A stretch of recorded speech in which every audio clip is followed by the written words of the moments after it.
The following video is full of untested and likely bad ideas of a random dungeon master on the internet. Use discretion when considering if an idea is worthy of your own game. So there's a weird concept in fables and fairy tales that often gets forgotten. Fairies don't like salt, and in many cases salt water can be toxic to them. And I know of a certain fae race that I suddenly really wanted to make a thumbnail of being hit by a spray bottle, and knew I needed to make this video. In one particularly memorable set of books I read a while back, saltwater had a general magic dampening effect, and it's one of my preferred weaknesses to magic in fiction in general. So I think we can make a loose outline for homebrewing it into D&D. To start out, I spent 5 minutes finding a half-baked source for salt and fairies, and got a WordPress article that said in Greco-Roman culture, salt was placed on the lips of infants to ward off evil spirits, and that's our best reason for how it ended up in a bunch of fairy tales. Kinda neat, not a ton here. I do think we're gonna treat it as mildly toxic to particularly magical thing, like it's a magical suppressant, so on really high magic creatures it's actually toxic, while on really low magic creature it kind of suppresses this or that or the other thing. To start out with, we might want to separate the magic types. We got arcane, then we got divine, but I'm not going to do that because I find the thought of a creation myth where the gods get scared of the ocean really neat. This could be just about anything, but I'm going to say the great old ones dropped the ocean off after Zeus made fun of Cthulhu's tentacle face. Though you may want to swap that for something like a dying god's final act was to create a weakness for his enemies. And this can have some world building implications where a wizard or holy empire built only on magic power is landlocked. Maybe skeletons and golems, when exposed to salt, can't be commanded until it's cleaned out. That could be very inconvenient, and that would make naval battles a very non-magical scenario. And sailors could be the least religious bunch, similar to real life. They don't have as much contact with religious figures or magic figures, so they end up becoming the atheist of your setting. But this, while fun, does come at the expense of some other fantasy concepts, like for example your ocean gods, mermaids, or your players liking the idea of participating in a pirate campaign. So there is that, and that is a notable flaw with this mindset. By the way, the subscribe button would be nice. Moving on. So mechanically, what's the impact here?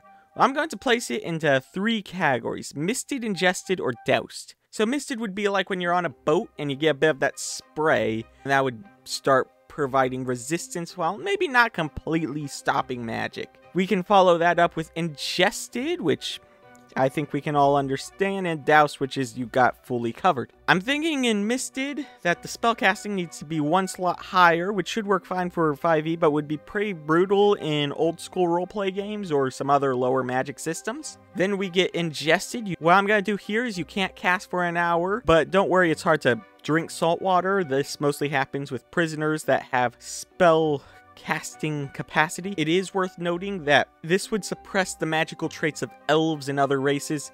So if you had an enslaved group of elves, spray bottles with salt water would be hilarious. So I was just editing and I figured I shouldn't have used the term hilarious for the context of slavery. We should probably change that to something a little more specific. For the context of child discipline, the spray bottle would then be funny. I go off script more than I should. And that would suppress, say, your fate ancestry, your charm resistance, and other such effects on elves and other magical creatures. And it would cause damage to creatures entirely rely on magic. For example, liches or fairies, sprite, you get the idea. Lastly, we have doused. This will be the point where you can't cast, but only till you dry yourself out, and it makes magic items, constructs, and such finicky. So your special sword that instantly decapitates enemies doesn't work as well if someone dunks it in water first. This does lead to a few notable questions. Could a medieval society make spray bottles or water guns if they believed they'd be useful?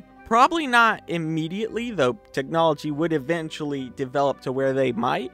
Especially if they believe that this is the ultimate, like, mage killing technique. But at the very least, we got vials and other odd containers to carry. I can view these as must-have items for any society distrustful of magic. And with such a direct counter to magic, it may become less desirable to military institutions to gather spellcasters. That said, fireball is still fireball, so there's still value. It's just now the tactics involve taking down the mage first, and you can do that without killing them using salt water, which changes the context of everything. But we can also use this to make a natural difficulty curve within the setting. Coasts are not deadly, but only bothered by monsters that aren't even really magic in nature. But as you go inland, wizards, hags, and such become issues to be feared, and the ever-dwindling trade of saltwater gets more and more costly the further towards the magical areas of the realm you go. So I think this is pretty cool. Thank you for your time. See you next week.